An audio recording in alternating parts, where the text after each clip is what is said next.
Ano ba? Papakainin. Tuntua sila, oh. Ang galing, oh. Hindi yung makakain mo. Ayun, ayun. Alabas. Ganun yung baby niya naka-alabas. Gaway.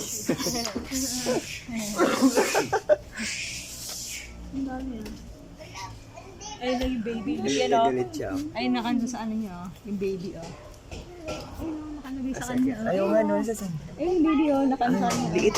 Ang liit. Yung mamakal na ni. Ayun ang kalabasan. Ayaw nga, ayun, ng gulay. Buti pa siya lang kumakain ng gulay. Kaya nga, ikaw hindi, eh. Bis ka. Hindi ako kumakain ng gulay. Di ba?